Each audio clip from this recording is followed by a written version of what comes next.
নমস্কার, আমি অনির্বাণ। বাংলার রাজনীতি আপনাকে স্বাগত। আগামীকাল অর্থাৎ 26শে এপ্রিল রাজ্যে তথা দেশে দ্বিতীয় দফার লোকসভা ভোট অনুষ্ঠিত হতে যাচ্ছে। 12টি রাজ্য এবং একটি কেন্দ্রশাসিত প্রদেশের মোট 88টি আসনে ভোট হতে যাচ্ছে। এই 88টি আসনের মধ্যে 2019-এর লোকসভা নির্বাচনে বিজেপি একা 50টি আসন জিতেছিল, কংগ্রেস একা 21টি আসন জিতেছিল এবং বিজেপির সহযোগী দল অর্থাৎ এনডিএ তারা 8টি আসন জিতেছিল।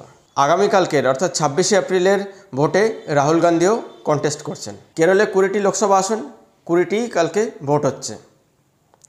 কর্ণাটকে 14টি ভোট হচ্ছে, রাজস্থানে 13টি আসনে ভোট হচ্ছে, মহারাষ্ট্রে 8টি আসনে ভোট হচ্ছে, উত্তরপ্রদেশে 8টি আসনে ভোট হচ্ছে, মধ্যপ্রদেশে 6টি আসনে ভোট হচ্ছে, অসমে 5টি আসনে ভোট হচ্ছে, বিহারে 5টি আসনে ভোট হচ্ছে, ছত্তিশগড়ে 3টি আসনে ভোট হচ্ছে, পশ্চিমবঙ্গে 3টি আসনে ভোট হচ্ছে, ত্রিপুরায় 1টি আসনে ভোট হচ্ছে, জম্মু কাশ্মীরে 1টি আসনে ভোট হচ্ছে, মণিপুরে 1টি আসনে ভোট হচ্ছে।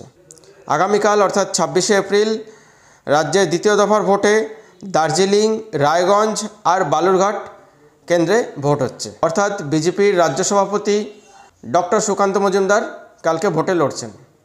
2024-এর লোকসভা নির্বাচনের প্রথম দফায় পশ্চিমবাংলায় যেমন কোনো প্রাণহানি ঘটেনি, মোটামুটি বিক্ষিপ্ত ঝামেলা ছাড়া সুষ্ঠুভাবে ভোট হয়েছে।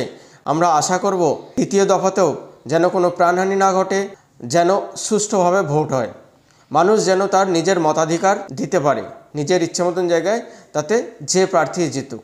জনগণ তাদের প্রার্থীকে নিজেরা নিজেদের ইচ্ছে মতন ভোট দিন, সে যেই জিতে আসুক সেটাই কাম্য, এবং শান্তিপূর্ণ ভোট হোক সেটাই কাম্য। গতকালকে লোকসভা ভোটের প্রচারের শেষ দিন ছিল দ্বিতীয় দফার জন্য। শেষ দিনটি বেশ ঘটনাবহুল ছিল। প্রাক্তন বিচারপতি অভিজিৎ গাঙ্গুলি মমতা ব্যানার্জিকে দ্ব্যর্থহীন ভাষায় আক্রমণ করেন। মমতা ব্যানার্জিকে বলেন, এই লক্ষ্মীর ভাণ্ডার প্রকল্পটি তার মস্তিষ্ক প্রসূত নয়, এবং কথাটা ঠিক।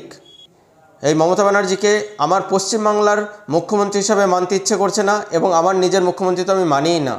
সেই সঙ্গে মিথ্যাচারী, মিথ্যাবাদী বলে আক্রমণ করেন। সঙ্গে তিনি আরও দুটো প্রশ্ন তোলেন।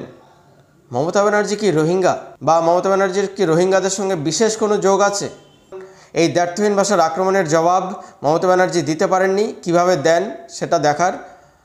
এবং অভিষেক ব্যানার্জি একটি প্রচারের সভা থেকে বলেন, বিজেপি যদি দেশে তৃতীয়বারের মতন ক্ষমতায় আসে তাহলে এই দেশে আর ভোট হবে না, তাহলে আপনারা আর ভোট দিতে পারবেন না। ব্যাপারটা এরম নয়, কিন্তু অভিষেক ব্যানার্জি মানুষকে ভুল বোঝানোর চেষ্টা করছিলেন। অভিষেক ব্যানার্জি বলছে, বিজেপি যদি তৃতীয়বারের জন্য দেশে ক্ষমতায় ফেরে তাহলে দেশে আর ভোট হবে না, দেশে মাত্র একবার ভোট হবে, একটি ভোটে সব ঠিক করতে হবে। দেশে একটি ভোটে সব ঠিক হবে না অভিষেকবাবু, দেশে একটি ভোট হবে না, একবারে ভোট হবে। আপনি আপনার ভোটটি অর্থাৎ লোকসভার ভোটটি লোকসভার ইভিএমে দিতে পারবেন, বিধানসভার ভোটটি বিধানসভার ইভিএমে দিতে পারবেন, মিউনিসিপ্যাল কর্পোরেশনের যে ভোট আপনি যে সিস্টেমে হবে, ব্যালটে যদি হয় ব্যালটে দিতে পারবেন, এবং ত্রিস্তরীয় পঞ্চায়েতের যে 3টি ভোট হয়, 3টি ভোটই আপনি ব্যালটে যদি হয় ব্যালটে দিতে পারবেন। অর্থাৎ একবারে আপনাকে, যদি আপনি পঞ্চায়েত এলাকার ব্যক্তি হন তাহলে একবারে আপনাকে 5টি ভোট দিতে হবে। অর্থাৎ 5 বছরে একবার ভোট হবে, কিন্তু একবারে আপনি 5টি ভোট দিতে পারবেন। ত্রিস্তরীয় পঞ্চায়েতের 3টি ভোট, বিধানসভার 1টি ভোট এবং লোকসভার 1টি ভোট। প্রত্যেকের জন্য আলাদা আলাদা সিস্টেম থাকবে। যেখানে ইভিএম মেশিন থাকার সেখানে ইভিএম মেশিন থাকবে, যেখানে ব্যালট পেপার থাকার সেখানে ব্যালট পেপার থাকবে। অভিষেক ব্যানার্জির এই ভুল বোঝানোয় পা দেবেন না। যদি দেশে 5 বছরের মধ্যে 4 বছর ভোট হয় তাহলে উন্নয়নমূলক কাজ কখন হবে? মানুষ যদি ভোট দিতেই ব্যস্ত থাকে এবং নেতামন্ত্রীরা যদি ভোটের কাজেই ব্যস্ত থাকেন সারাক্ষণ, তাহলে উন্নয়নমূলক কাজ কখন হবে? এরপরে ভোটের সময় সমস্যা হচ্ছে, ভোটের সময় নির্বাচনী আচরণবিধি লাগু থাকে, তখন কোনো ধরনের সরকারি প্রকল্প ঘোষণাও করা যায় না এবং কাজও করা যায় না, সময়টা নষ্ট হয়, এবং প্রত্যেকটি ভোটে প্রচুর পরিমাণ পয়সা খরচা হয়, প্রচুর পরিমাণ টাকা খরচা হয়। এবার একবারে ভোট হলে হবে কি, আপনাকে বারবার টাকা খরচা করতে হবে না, যা প্রচার একবারে হবে, প্রচারের সমস্ত প্রচার একবারে হবে। আপনাকে যদি পঞ্চায়েত এলাকার ব্যক্তি হন আপনি 5টি ভোট দিতে হবে, যদি আপনি শহরি এলাকার ব্যক্তি হন তাহলে আপনাকে 3টি ভোট দিতে হবে। মিউনিসিপ্যাল কর্পোরেশনের ভোট, বিধানসভার ভোট এবং লোকসভার ভোট, এইভাবে ভোট দিতে হবে। তো বারবার প্রচারের জন্য যে টাকা খরচ হচ্ছিল সেটা হবে না, ভোট একবারে হবে, একবারে এক খরচায় সমস্ত ভোট হয়ে যাবে।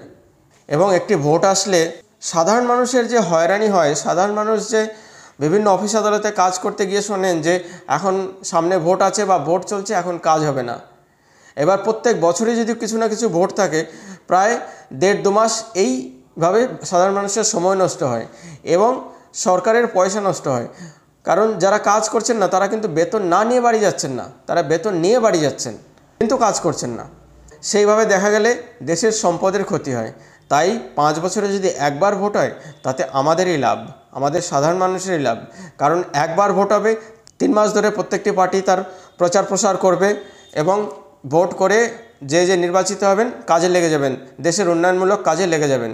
তো তাতে কোনো অসুবিধার কিছু নেই। কিন্তু প্রশ্ন হলো, তৃণমূল বা অভিষেক ব্যানার্জি কেন এর বিরোধিতা করছেন, বা ছোট ছোট দলগুলো কেন এর বিরোধিতা করছেন? কারণ বারবার ভোট হলে এই ছোট দলগুলির প্রাসঙ্গিকতা থাকে। ছোট দলগুলো বারবার তার কারণে মানুষের কাছে পৌঁছাতে পারেন, ভোট দাও বা তাদের দলের কর্মীদের সেখানে চালিত করতে পারেন, যাও ওখানে যাও, সামনে ভোট আসছে। এবং কর্মীরাও কি হয়, কর্মীরাও ভাবে যে যদি আমি ভালো করে প্রচার প্রসার করি, দলের জন্য কাজ করি, দলের জন্য খাটি, তাহলে হয়তো দলে আমি একটা কোনো জায়গা পাবো বা পঞ্চায়েতের প্রার্থী হতে পারবো। এইসব ভেবে কর্মীরা কাজ করেন, বা মিউনিসিপ্যাল কর্পোরেশনের প্রার্থী হতে পারবো, বা কোনো জায়গায় আমি প্রার্থী হতে পারবো। এইসব ভেবে কর্মীরা সারাক্ষণ সারা বছর কাজ করতে থাকেন। তাদের ঘর সংসার না দেখে সারাক্ষণ সারা বছর ভাবছেন পার্টির একটা পদ পেলে ভালোই হবে এবং প্রার্থী যদি দাঁড়াতে পারি তাহলে ভালোই হবে, জন্য তারা সারাক্ষণ বিনি পয়সায় খাটতে থাকেন। এই কারণে সারাক্ষণ একটা ফোর্স চলতে থাকে, কর্মীদেরকে মুভ করা যায় এবং ছোট দলগুলির ক্ষেত্রে সেটি সুবিধা হয়। এই স্থানীয় দলগুলি তার জন্য ওয়ান নেশন ওয়ান ইলেকশনের আইডিয়াতে সহমত হচ্ছে না। স্থানীয় দলগুলির প্রাসঙ্গিকতা কমে আসবে, যার জন্য এরা ওয়ান নেশন ওয়ান ইলেকশন চাইছেন না। এটা বুঝতে হবে সাধারণ মানুষকে। আমাদের সাধারণ মানুষের জন্য ওয়ান নেশন ওয়ান ইলেকশন ঠিক আছে। উন্নয়নমূলক কাজের জন্য সারা বছর পড়ে থাকবে, সারা বছর কাজ হবে। আর বারবার বিভিন্ন অফিস আদালতে গিয়ে আমাদেরকে এটা শুনতে হবে না যে সামনে ভোট আসছে বা ভোট চলছে, এখন কাজ হবে না, ভোটের পরে আসুন। 5 বছর ধরে আমরা উন্নয়নমূলক কাজ দেখার প্রত্যাশায় থাকব। বন্ধুগণ, আমার এই ভিডিওটি এবং এই বিশ্লেষণটি কেমন লাগলো কমেন্টের মাধ্যমে জানান। আর উৎসাহ দেওয়ার জন্য লাইক করুন, শেয়ার করুন, সাবস্ক্রাইব করুন, সঙ্গে রাখুন, দেখতে থাকুন বাংলার রাজনীতি। ধন্যবাদ।